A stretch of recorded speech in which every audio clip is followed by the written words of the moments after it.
If we want to build massive shoulders at home, all we have to do is a few sets of shoulder press to failure and maybe throw in a couple sets of Arnold presses. Unfortunately, it isn't quite that easy. While both the shoulder press and Arnold press are good exercises, they emphasize the front or anterior delt the most and hit the lateral in a lesser manner, with the rear delts being almost completely ignored. Our front delts get a lot of work with all of our pushing exercises and are seldom underdeveloped in comparison to the other two heads of the shoulder. An exercise that works better for the side delts than the Arnold press is the Scott press.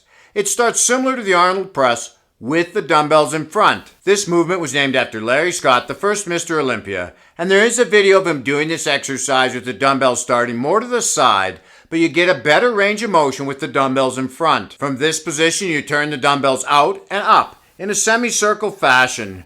You're not only going up, but back a bit too. Another exercise that is similar to this, except it doesn't have the shoulder rotation, is the W press. Both the Scott and W press primarily hit the lateral head of the shoulder, with the front delts playing the secondary role. Another exercise that is good for your lateral delts when done correctly is the dumbbell upright row. To keep your shoulder in a good position throughout the movement, keep the dumbbells wide and apart, moving along the side of your body as opposed to in front. Bringing your elbows up high and having your forearms parallel with your upper arm once you've raised the dumbbell up to that top position. This keeps your shoulders safe and in a good position. The problem comes when your forearm is facing down as you lift your elbows upwards. This puts your shoulder in a dangerous position and is a sign that you're lifting too much weight. The dumbbell lateral raise is a great delt exercise. There are a lot of different variations that we can do, all with pros and cons. I like to lean forward slightly, keeping the dumbbells in front of my body, raising them up until they're almost at shoulder height.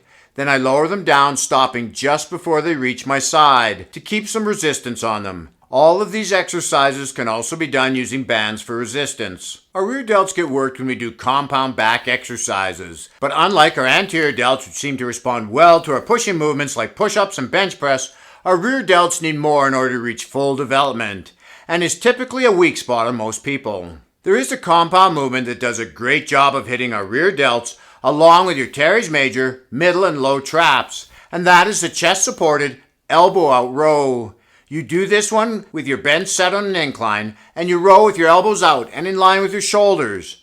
I've recently added a twist to this exercise, quite literally, as I twist the dumbbells as I raise them up, going from a prone to a supinated grip, while keeping my elbows out and away from my body, which externally rotates the shoulder, more fully contracting the rear delts. When using bands, we can do the exact same movement in a standing or kneeling position, because we're not using gravity as resistance, still keeping our elbows high. Another exercise that hits the rear delts and externally rotates the shoulder is the face pull, an exercise we typically think of doing with bands or a cable, but can be done using dumbbells. For the dumbbell version, you could do it performed in the same position as a bent over row, with your knees bent and back straight.